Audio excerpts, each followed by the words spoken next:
Penélope Andrade, representando o Colegiado Nacional de Gestores, da qual é vice-presidente regional aqui no Nordeste. Por favor, Penélope. Bom dia a todas, bom dia a todos, bom dia a todos. Gostaria de iniciar cumprimentando carinhosamente Leonisa, o secretário Altair, né, que aqui representam a Secretaria de Desenvolvimento Social, Criança e Juventude do Estado, né, na figura do nosso secretário Edilásio, que está em agenda externa, não pode estar com a gente. Gostaria também de cumprimentar os demais companheiros da mesa, na figura do meu colega de militância de luta, Malum Aragão, que aqui representa o COEGEMAS. Gostaria de fazer uma saudação especial a todos os militantes pela erradicação do trabalho infantil, na figura de Leônidas, que é uma referência não só para Pernambuco, mas sem dúvida para todo o Brasil, na temática do trabalho infantil. E gostaria de cumprimentar também todos os trabalhadores e trabalhadoras que nos acompanham através da equipe de Surubim, né, da minha equipe do município, que está acompanhando a gente aí pelo YouTube.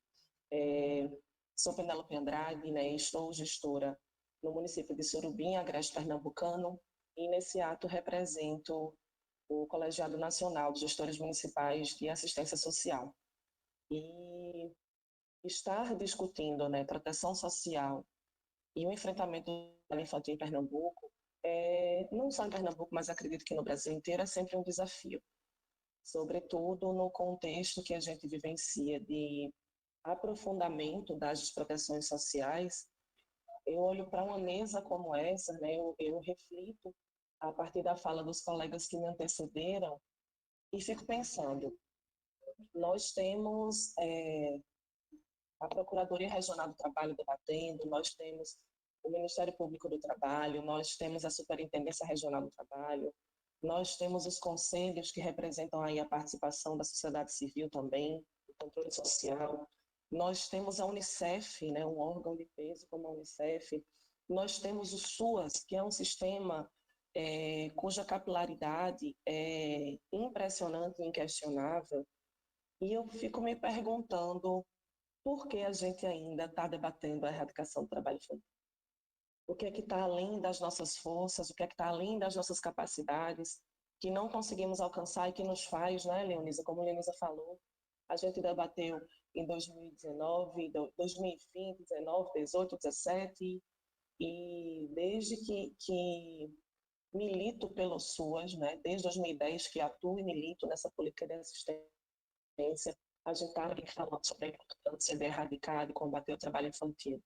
E é preocupante a gente perceber que quando o Brasil volta para o mapa da fome, quando a desproteção social ela se torna algo, ela se torna algo ainda mais presente nas nossas vidas, ainda mais profundo, o trabalho infantil está lá dando sua cara, as crianças em situação de mendicância, a venda no sinal ela é muito presente, e a gente, né, pensando para onde a gente deve caminhar, para onde a gente deve ir. Acredito que é importante e é urgente que a gente desromantize a questão do trabalho infantil.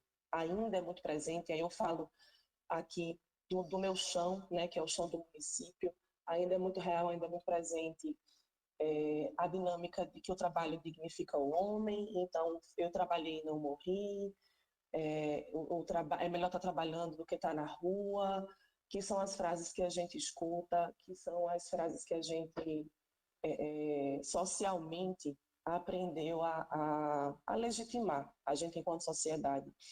Então, é sabido por cada um e por cada uma que acompanha essa mesa, não tenho a menor dúvida, assim como é sabido por todas as equipes que nos acompanham, das consequências do trabalho infantil. A gente sabe que o trabalho infantil traz consequências para a saúde, traz consequências para a sociabilidade, para o desenvolvimento humano, para o desenvolvimento social. E aí eu trago mais perguntas.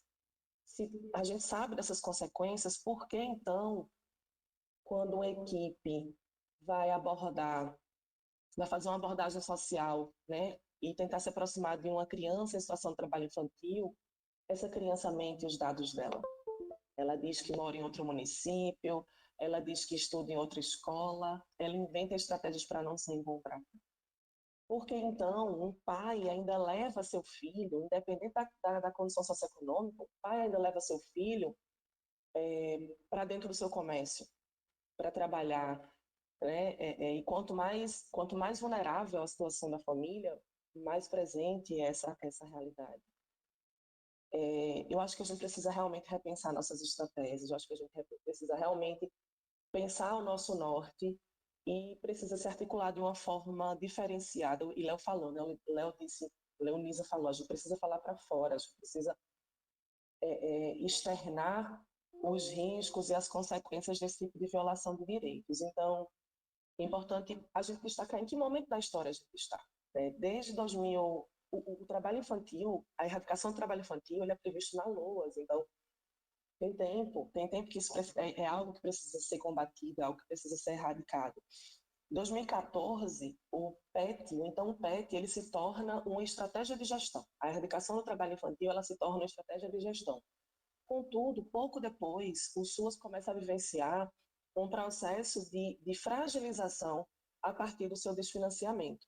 Então, quando lá em 2016, por ocasião do golpe, a gente falava que dias difíceis virão, porque a gente está no desfinanciamento do SUAS, a gente vivencia hoje o momento que a gente temia que chegasse.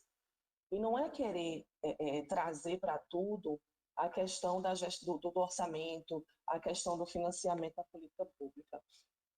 Mas acontece que daqui do lugar que eu falo, do município, se a gente não tem um financiamento, se a gente não tem recursos, se a gente não tem uma garantia de orçamento digno, a gente não consegue fazer proteção social. Quando eu identifico uma criança em situação de trabalho infantil e aquela mãe diz para mim, ele está aqui fazendo essa atividade para ajudar na renda de casa.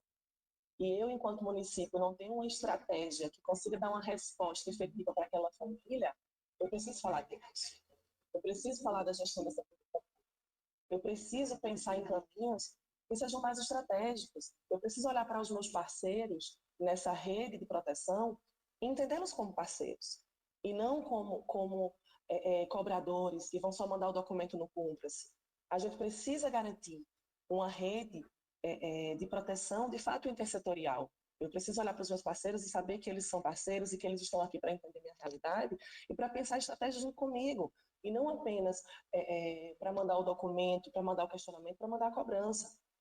É necessário que a gente se reposicione nesse sentido. É necessário também que a gente continue trabalhando a conscientização. Eu iniciei minha trajetória profissional no CREAS Regional em 2010. Em junho, a gente já estava na rua fazendo a divulgação sobre o trabalho infantil. A gente estava, naquela época, reunindo os, então, educadores do PET, acho que eram orientadores que falavam do PET, para falar para eles, porque a gente ainda conseguia, naquela época, encontrar orientadores do PET que eram a favor do trabalho infantil. E a gente levava, naquela época, o discurso de que você, enquanto pessoa, tem pensamentos que eu não posso intervir, mas você, enquanto agente público, tem um compromisso social com a erradicação desse tipo de violação de direito. E estamos aqui em 2021 e 2022 a gente continua debatendo a mesma questão. A gente continua tentando conscientizar a população, o comércio, as famílias, só que hoje, infelizmente, no cenário em que mais de 30 milhões de pessoas passam fome, a gente não precisa só conscientizar. Conscientizar é muito pouco. A gente precisa dar garantias para essas pessoas, para que as crianças estejam protegidas no ambiente familiar, para que a família, de fato, possa cumprir o seu papel protetivo. Então, para isso, a gente precisa, sim, infelizmente, falar sobre orçamento. E aí eu preciso reafirmar aqui que o CONGEMAS ele tem pautado essa questão, porque a gente pensa como erradicar o trabalho infantil se o recurso previsto para essa ação estratégica de gestão, que é o AEPET, há anos não chega para os municípios. Como a gente falar de proteção social, de uma proteção definitiva para essas crianças, se a gente não consegue, por exemplo, garantir a execução de um serviço de convivência, né, porque a criança que está ali no serviço de convivência, ela fica menos vulnerável a estar em situação de trabalho infantil.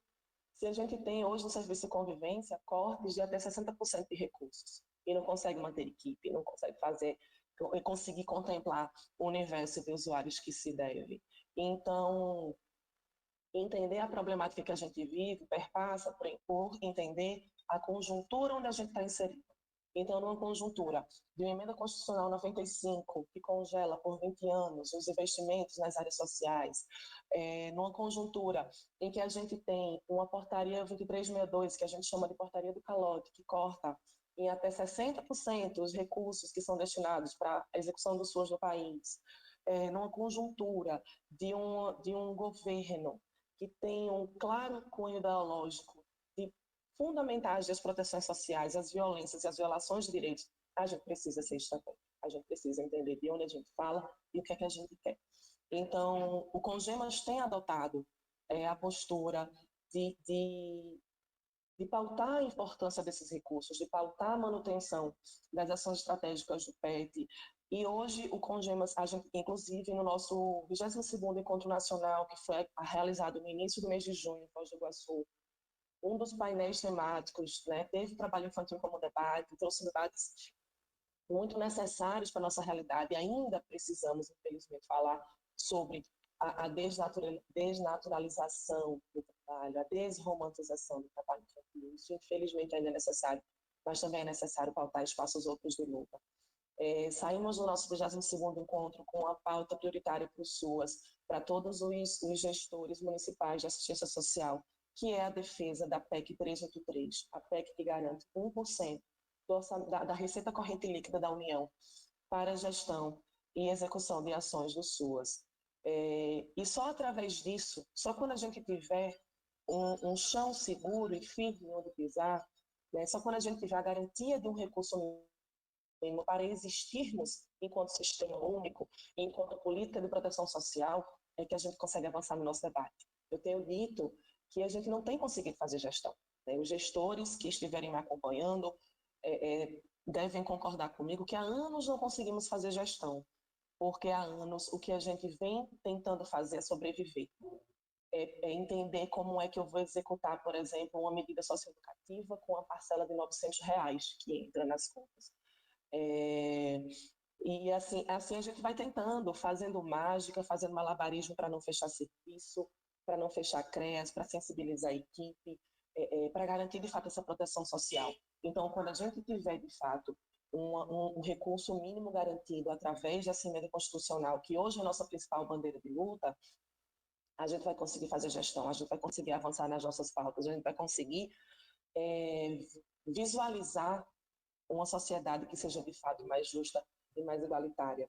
Então, perdoe-me, né, se eu acabei fazendo essa transversalização da questão do trabalho infantil com a conjuntura maior que a gente vive, mas para a gente que vive a realidade no município, para a gente que vê essa vulnerabilidade batendo na nossa porta, nas nossas feiras livres, nas nossas estratégias de sobrevivência das nossas famílias, a gente não pode pensar a erradicação do trabalho infantil desassociado de questões que tragam o fortalecimento do SUS no território brasileiro.